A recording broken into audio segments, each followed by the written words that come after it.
I shouldn't have stayed overnight in that mall.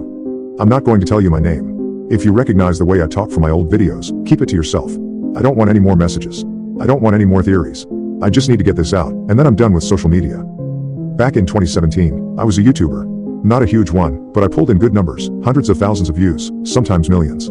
If you were watching overnight challenges, urban exploration, or anything that involved sneaking into abandoned places, you might have seen my videos. It was all fake. That's what I want you to believe. That's what I need you to believe. I was always careful. I planned every video like a heist. Research, entry points, escape routes. But in May of 2017, I got cocky. I wanted something bigger. Something that would go viral. 24 hours in an abandoned mall, it sounded perfect. I found the Cove Plaza shopping mall. Closed in 2013, mostly intact. No official security, just a few cameras that didn't work. I brought my gear, a flashlight, night vision camera, some food, and a battery pack. I was ready. At least I thought I was. I got in through a service door. The inside was exactly what I wanted. Dust-covered tile floors, shattered skylights, and dead silence. I started filming immediately, playing up the creep factor. And then I saw them. Mannequins. Not just a few hundreds. Stores that had been picked clean still had them. Naked, broken, posed in unnatural ways. Some with missing limbs, others vandalized. A few were arranged in groups, like they were mid-conversation. I joked about it on camera. Something about how this was the real mannequin challenge. I even moved a few, positioning them in weirder poses for later shots. I shouldn't have touched them. By 2 a.m., I was settled in the food court. The air smelled stale, like old grease and mold. I was filming a menu which was still lit up when I heard footsteps. Not the echo of my own, someone else's. I killed my light. Silence. Then, a faint plastic scrape. I turned my camera toward the sound, slowly raising the brightness. The mannequins had moved. Not a lot, just a few inches. But I knew where they'd been before. I checked the footage. One near the escalator had its arms at its sides, and 3 hours ago. Now, one hand was reaching forward. I laughed. I was nervous, but I convinced myself it was nothing. Maybe I bumped it earlier. Maybe my memory was bad. I went back to filming. At 3:15 a.m., my camera shut off. The battery was charged. It shouldn't have died. I grabbed my phone and turned on the flashlight. The mannequins were closer. The one by the escalator was now on the first step. I don't remember getting up. I don't remember running. 1 second I was sitting, and the next I was at the other end of the food court, panting like I just sprinted a mile. I wasn't alone anymore. Something moved in my peripheral vision. A head turned. Plastic slammed the ground. I bolted. I didn't look back. I didn't stop filming, not until I was outside, gasping for breath. My camera was still dead, but my phone had the footage. I never uploaded it. When I checked the files the next day, they were corrupted. Every single one. The only thing that remained was a still frame from the food court, a blurry shot of me, sitting on the floor. And something behind me. A mannequin. No head. No arms. Just standing there. I never went back. I stopped making videos. My channel died. Maybe that was for the best. I don't care if you believe me. Just don't go looking for Cove Plaza. They don't like being watched. I went on a camping trip with 5 of my friends, including me. We keep on counting 6. I'm terrified. There were bright flashes of red in the sky. It's as if someone was waving around a flare light from space, faint but noticeable. We all made UFO jokes and laughed as we nailed our tents into the ground. I knew for sure that there were 5 of us. We have all been friends since early middle school, and we're celebrating our high school graduation with this getaway camping trip. The flashes of red must have stopped randomly as we made conversation while fixing up our tents. Dave managed to put his tent together the fastest and told us he was going to find some branches for the fire. I remember how he had worked with me at the local gas station last year. We used to do the night shift together, and it had made working at a desolate gas station much more fun than it was supposed to be. There was also Eric in the corner, still reading his tent manual, fidgeting with his signature round glasses. I wasn't as close with Eric as I was with the others, but I still remember sitting with him in math class and copying his homework one time. Ava was also there talking with Sally, my cousin. Both had decided to team up and work on one tent at a time. I also have clear memories of them, hanging around at school in our usual places. In fact, I even knew Ava's younger brother, as he used to beg to go with us wherever we went.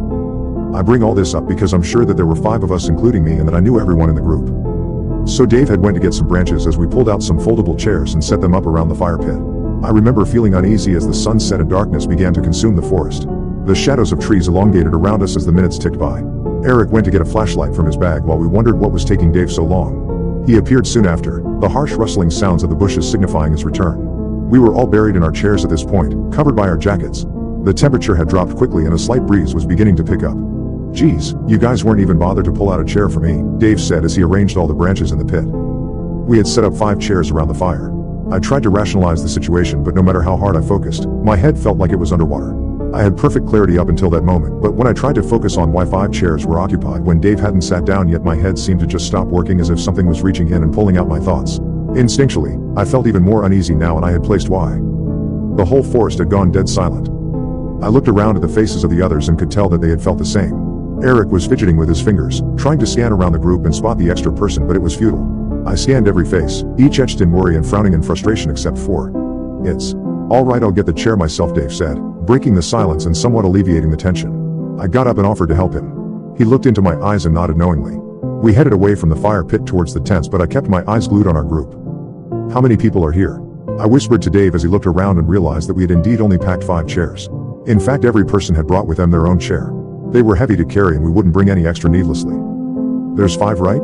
I mean, there's 5 chairs, Dave replied. His voice wavered as he spoke. No, I just think maybe one of us forgot our chair, I said. My mind was struggling to address the issue head on and now sought to find rational excuses instead. I didn't quite feel in control of my thoughts.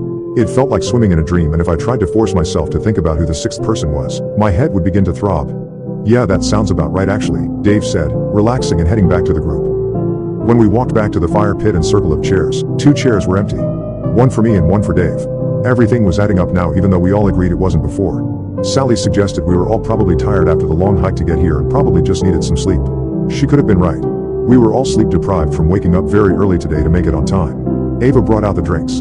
The whole 6-pack was emptied. We all moved closer to the crackling fire for warmth as we took sips from our cans and reminisced on memories of last year.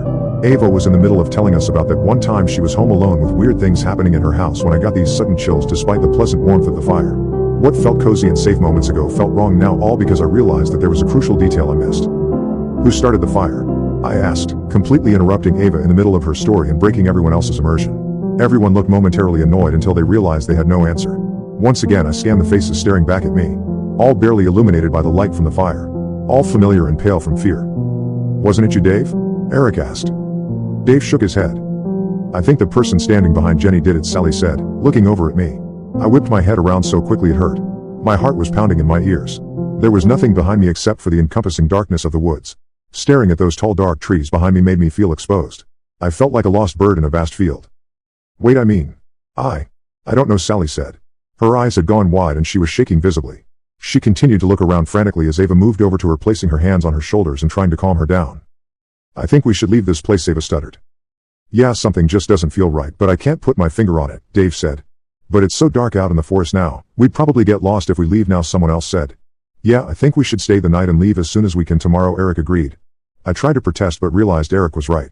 The woods harbored an oppressive darkness within which navigation would be near impossible. Let's not sleep in our separate tents just to be safe, Sally said. We all agreed. We only brought 1-person tents with us, but we could squeeze 2 if we tried. That way no one would be alone at night. Following this conversation we all got up and made our pairs. I went with Dave and Sally like always went with Ava. Eric kept complaining that he didn't have a pair, but we reassured him he did. He wouldn't accept it. I feel like at some point we all realized that there were only 5 of us and suddenly we were all huddling up in the middle of the clearing. Why do we keep thinking there are 6 of us here, Eric asked. Sweat was dripping down his face despite the cold. We had nearly left him all alone on his own under the assumption that there was another person. My stomach turned as I squeezed my eyes shut and tried to mentally recap everyone here. My head throbbed but I kept pushing it. There's me, Dave, Eric, Ava, Sally and... I was pointing at each of them as I said the name. I retched and emptied the contents of my stomach on the ground when I got past Sally. The left side of my head felt like there was a knife stuck in it. My vision was blurry. Dave held me up to stop me from collapsing and we all wordlessly started to move towards the tents as someone put the fire out. Dave helped me into a tent while the 4 outside discussed what to do.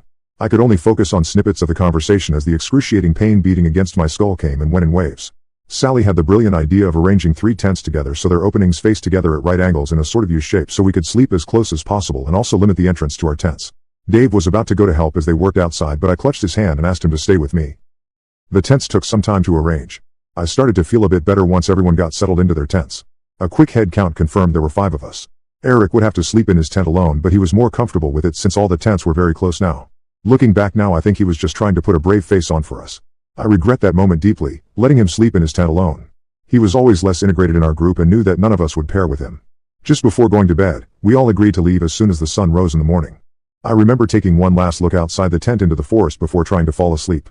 The wind had picked up and the tree branches were swaying gently. Beyond our clearing was just pure darkness.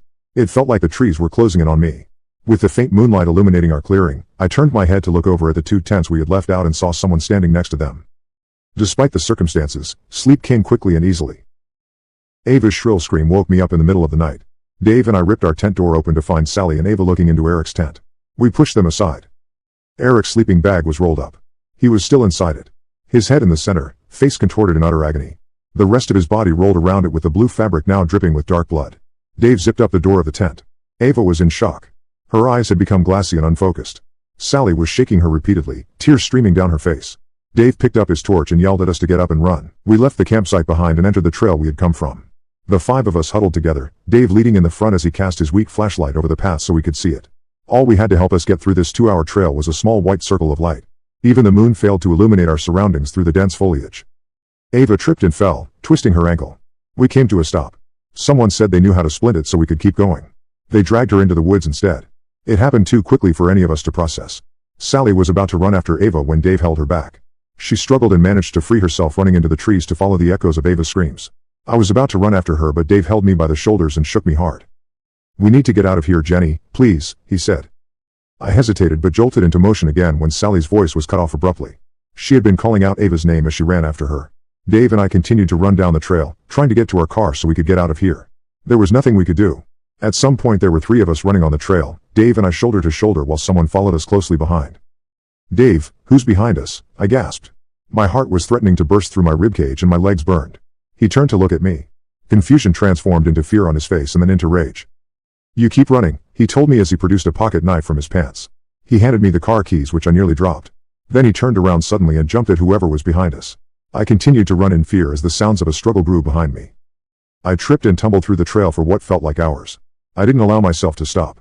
I almost cried when the trail ended and I walked out into the familiar car park.